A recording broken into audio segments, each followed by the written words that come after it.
Okay, so welcome to the deep dive. Yeah. You guys have been sending in some really fascinating material Mhm. lately. Hmm. And, today we're diving deep, as you know, into inflammation. Okay. This could be your kind of personalized exploration of this, massively important topic. Right. And we're going to be kind of, pulling out the most crucial insights Uh, from the materials that you've all sent in. Absolutely. And, we really want to kind of nail down what inflammation actually is, Yeah. why it's such a huge deal, and what actually distinguishes its two main forms. Hmm. So we're looking at chapter excerpts here. And so get ready for some really kind of insightful stuff. Yeah. Get ready to have those aha moments for sure. Yeah, for sure. Those aha moments that can actually change how you think about your own health. Absolutely. I mean, this is really a cornerstone of understanding health. And as your sources point out, while the term gets thrown around a lot, Sure. the nuances often get overlooked. Mhm. And what's so fascinating is this duality. Inflammation as this vital protector, Right. but also as this potential wellspring of harm. Exactly. So let's get right into it. So the chapter clearly states that inflammation is like this fundamental Yeah. natural response. It's your body's way of basically dealing with injury, fighting infection, Yeah. or anything, reacting to anything it sees as harmful. Yeah, Right, like the body's rapid response team. it's like Kicking into gear, exactly getting Yeah. things done. the first responders. Yeah, totally. Now the science behind it is actually pretty amazing. No, it is. When your body sort of senses that there's trouble, Yeah. whether it's bacteria, Uh-huh. a virus, a toxin, or even just a bump or a bruise. Yeah. The immune system isn't just sitting there passively. It releases these signaling molecules, right? Yeah. Called cytokines Cytokines, yeah. and prostaglandins. Prostaglandins, big words, but essential players. What's so cool about these is how they basically orchestrate this whole inflammatory process. Okay. They're the ones that increase blood flow to the area, and Right. that's why you see the redness, feel the warmth. Yep. It's all about getting those immune cells, all those healing components, exactly where they're needed. So it's like a targeted Totally, a targeted response. bringing in the troops, so to speak, Exactly. and that increased blood flow, along with those, signaling molecules, Right. leads to kind of like the classic quartet of inflammation. Right, the telltale signs. The redness, the heat, the swelling, and of course the pain. Oh, yeah, It's kind of the body's not so subtle way of saying, hey, pay attention, something's wrong here. Exactly. Something needs fixing. It's like a big neon sign. Right, exactly. So that's acute inflammation doing its job, right?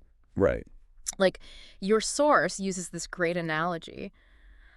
Firefighters rushing to the scene. It's this focused, intense reaction, Right. and it's meant to handle this immediate threat, like putting out a fire or, dealing with an infection and a wound. Right. It's, localized. Yeah. It's temporary, ideally. Ideally. And temporary being that really crucial word there. Yeah. Because the chapter then moves into something very different, something a little bit more, under the radar. Right, the sneaky one. Yeah, chronic inflammation. Right. So what's the real difference? Yeah, so the key difference here, as your sources really emphasize, is duration Okay. and resolution. Okay. Acute inflammation, it's immediate, it's short-lived, it's got this clear beginning and end as the healing kicks in, like the sprained ankle example that they gave. Okay. The swelling, the discomfort, it all eventually subsides. Right. That makes total sense. You twist your ankle, it swells up, it's sore for a while. Yeah. And then as it heals, everything goes back to normal.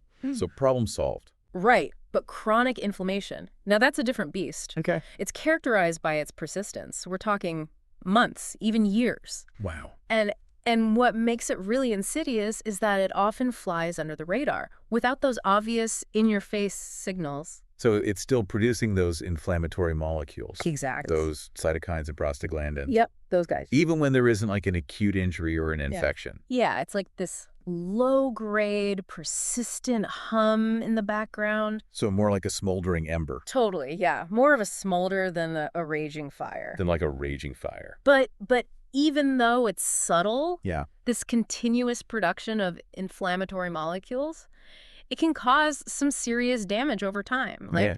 the source uses this really striking phrase. Okay. They say it can wear down your body's tissues, like erosion, Right. Yeah. It's kind of That's a pretty powerful image. It is. It makes you think. So if chronic inflammation is this, silent killer, Right. as the chapter describes it, what are some of the more subtle signs, the things that we might not immediately pick up on? Okay, so here's where things get really interesting. Okay. The sources lay out these common signs that most people might not even think to connect with inflammation. Okay. And one of the big ones, persistent fatigue. Okay. Feeling constantly wiped out even after you've, supposedly gotten enough sleep. Yeah, I think a lot of people can relate to that. Just feeling drained all the time. Right. No matter how much rest you get, it's Yeah. like this underlying tiredness. Yeah. Okay, then there's the persistent aches and pains, in your joints and your muscles. Mm-hmm. Easy to dismiss as just, oh, I'm getting older. Right. Or I pushed myself too hard at the gym. Sure. But as the chapter points out, this can be a sign of this chronic inflammatory process. Right. And this often shows up in things like arthritis. What about digestive issues? The gut. That's a crucial area. Okay. Because chronic inflammation in the digestive system, it can actually show up as bloating, changes in bowel habits, all sorts of discomfort. Interesting. It's this whole complex interplay, but inflammation is right there in the mix. And they also talk about brain fog. Brain fog, yeah. That difficulty concentrating, feeling mentally fuzzy and unfocused. Mm-hmm. And that's something, I think everyone has that from time to time. Oh, yeah, we've all been there. But I think... But when it's persistent, Yeah. when it just won't go away, Right. that can be a sign that chronic inflammation is actually impacting the brain. Okay. And your source also mentions skin problems like acne, eczema, psoriasis. Which makes sense because those are conditions that are very visibly inflamed, Absolutely. The redness, the irritation, the itching, it all points back to inflammation. Right. And then there's this increased susceptibility to infections. Okay, now that's interesting. It seems counterintuitive, right? Yeah. Because you'd think, well, inflammation means my immune system is working overtime. Yeah, exactly. But actually, a chronically activated immune system, even at this low level, it can actually mess with its ability to respond effectively to new threats.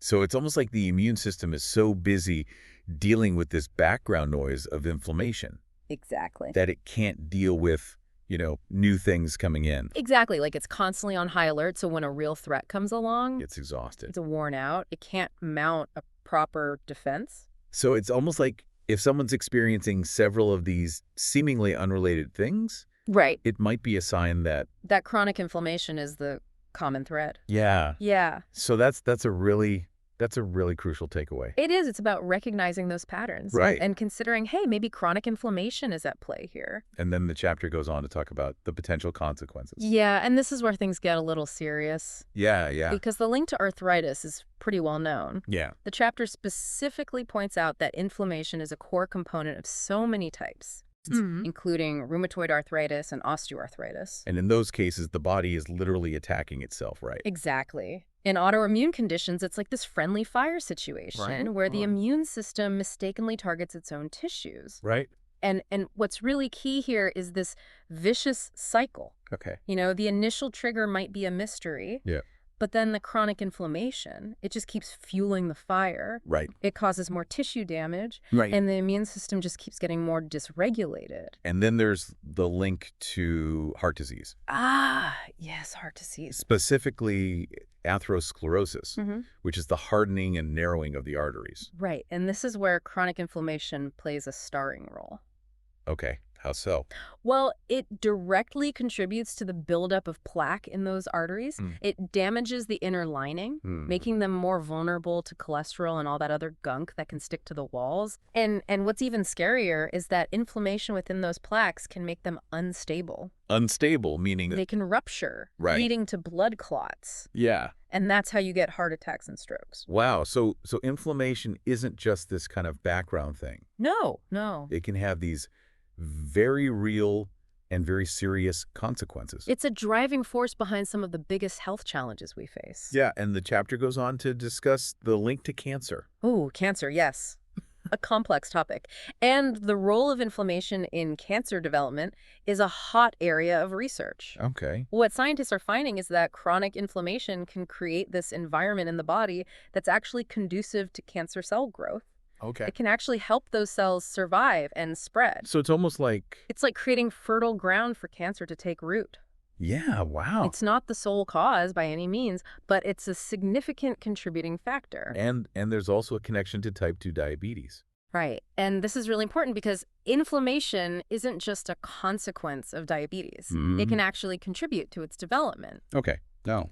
Well, chronic inflammation plays a huge role in insulin resistance, Right. which is one of the hallmarks of type 2 diabetes. Right. Right. And what happens is that those inflammatory molecules, they interfere with the normal signaling of insulin, Okay. making it harder for your cells to actually take up glucose from the bloodstream. Right. And that leads to those elevated blood sugar levels over time. So it's all connected. It's all part of the same web. It is. It's this intricate network. Right. And everything influences everything else. So, I mean, this has been a lot to take in. This is pretty heavy stuff. It is, but the good news is the chapter doesn't just leave us hanging. Okay, good, good. It shifts gears and starts talking about what we can actually do about it Okay. through our daily choices. Yeah. Our lifestyle actually has a huge impact on our inflammation levels. Okay, so it's not just about genetics. No, not at all. There are things we can actually do. Absolutely. Okay, like what? Well, let's start with diet, because that's a big one. Yeah, diet always comes up, doesn't it? It does, and for good reason. Because a diet loaded with processed foods, refined sugars, unhealthy fats, Yeah. that's like pouring gasoline on the fire of inflammation. Okay. These foods, they trigger the release of pro-inflammatory molecules, and they mess with the balance of bacteria in your gut, Right. which has this ripple effect on inflammation throughout the body. But the chapter also talks about the power of an anti-inflammatory diet. Yes. This is where things get exciting. Okay, so we're talking... We're talking lots of colorful fruits and veggies, Oh. especially those leafy greens Okay. and berries. Fatty fish. Think salmon, mackerel, sardines. Okay. Packed with those omega-3 fatty acids. Right. And don't forget about those anti-inflammatory spices. Like turmeric. Exactly, turmeric. Ginger's great, too. It's like actively choosing to calm down the inflammatory response through what you eat. So food is medicine. Exactly. Food can be incredibly powerful. Okay, and then there's stress. Oh, stress, the ever-present companion. The one we can never seem to escape. I know, right?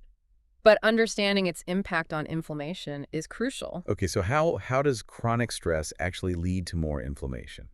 Well, when we're stressed out, our bodies pump out cortisol. Right. It's our main stress hormone. And in the short term, cortisol actually has some anti-inflammatory effects. Okay. But when it's chronic, when it's constant, Yeah. it can actually backfire. Okay. Our tissues can become desensitized to its effects. Right. And that can lead to, you guessed it, more inflammation.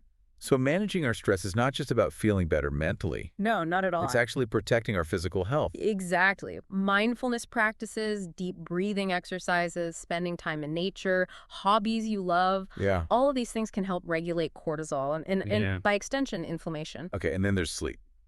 Or the lack of it. Sleep. The foundation of good health.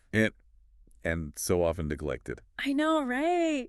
We're so busy, we burn the candle at both ends. We do. But the chapter makes this really clear point. Okay. Poor sleep quality or not getting enough sleep, Yeah.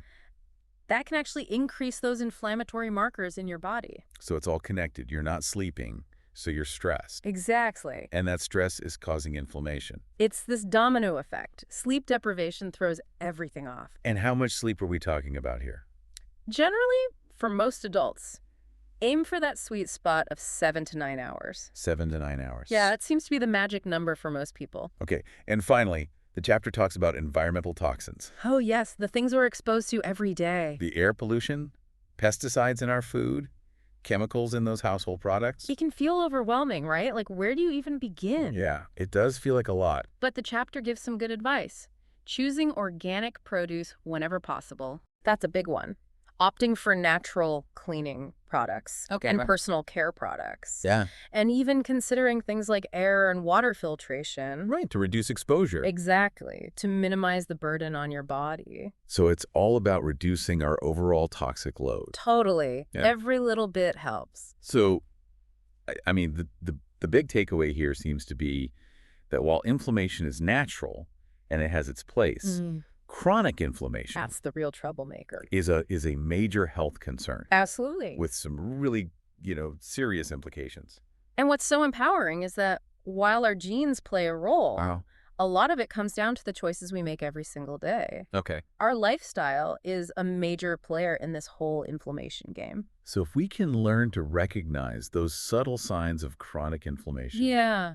even the ones that might not seem that big a deal. Even the little whispers Yeah. that are trying to tell us something. Right. And then we start making those informed decisions about our diet, about managing our stress levels, getting enough sleep, minimizing our exposure to those environmental toxins. It all adds up. That's the path to taking control of our inflammatory health. Exactly. And ultimately, potentially reducing our risk of some serious diseases down the road. It's about taking proactive steps to protect your health. Yeah. It's about being an active participant in your well-being. So considering how interconnected everything is, the diet, the stress, the sleep, the environment, it's all tied into inflammation.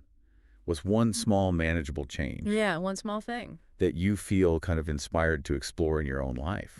It's really something to think about. It is. So thanks for taking this deep dive with us. My pleasure. Always a great conversation. Yeah. It's always fascinating, so. It is. Yeah, it is. All right, so we'll see you next time. Sounds good. See you then.